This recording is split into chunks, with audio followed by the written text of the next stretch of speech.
Good morning. You're listening to On This Day with Brian Byrne. It's Friday, 8th of May, 2020, and this is the Kilcullen Diary. On May 8, 1886, the first glass of Coca-Cola was poured from the soda fountain at Jacob's Pharmacy in Atlanta, Georgia, in the United States. It was marketed and sold initially as a patent medicine and claimed to cure many diseases, including morphine addiction, nerve disorders, and impotence. None of those claims apply today, but Coca-Cola is now sold officially in all but two countries in the world, Cuba and North Korea, but in both of those it's reported to be available as a grey import. With its corporate HQ still in Atlanta, the Coca-Cola Company today enjoys revenues of almost $32 billion a year, employs more than 62,000 people, and it owns more than 500 other brands of beverages across the globe. It all started when one John Pemberton, wounded in the American Civil War and subsequently becoming a morphine addict, set out to develop an alternative to that drug. He developed and patented Pemberton's French wine Coca, sold as a nerve tonic. When Atlanta passed prohibition laws in 1886, Pemberton produced a non-alcoholic version which he called Coca-Cola. The name came from two main ingredients, cocaine and caffeine. They were derived respectively from the coca leaf and the cola nut. In the original Coca-Cola, the cocaine content in a glass was estimated to be 9 milligrams, or nearly a tenth of what would be known today as a line of illegal cocaine powder, and that was marketed as a temperance drink. Needless to say, that's not the case in the makeup of today's drink. A coca leaf extract is still used in the concentrate which the Coca-Cola Company makes and distributes to bottling companies around the world, but it is cocaine-free. The early story of building John Pemberton's drink into a business is one of two families fighting for control of the name and the beverage. A young pharmacist, Asa Candler, had bought a one-third interest in the formula of the almost unknown elixir in April 1888. Pemberton died suddenly in August of that year, and Candler moved quickly to take over control, buying out the title from his widow. There was a degree of murkiness about subsequent events, including later claims of forged signatures, but Candler had, by May of 1889, claimed full ownership.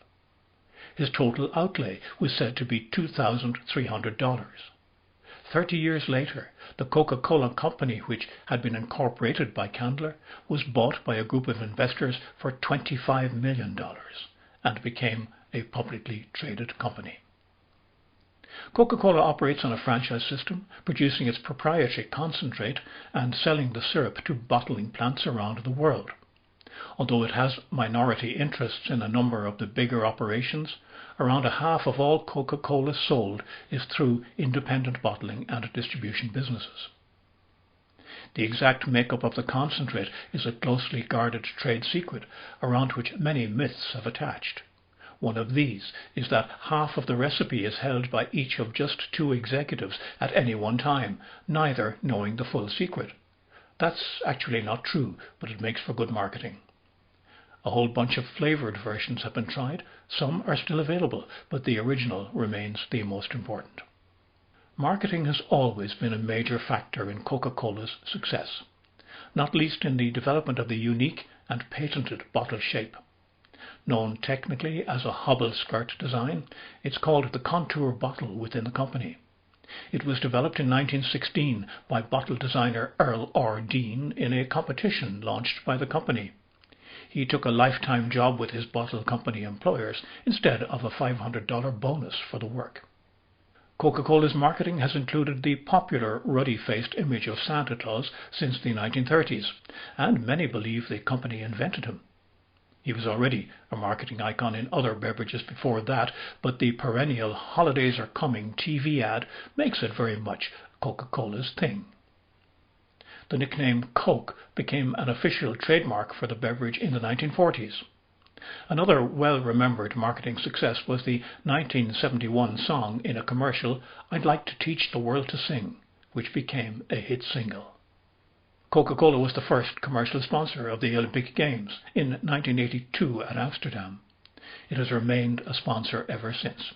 Football, cricket and golf are other key sports where the name is a headline contributor.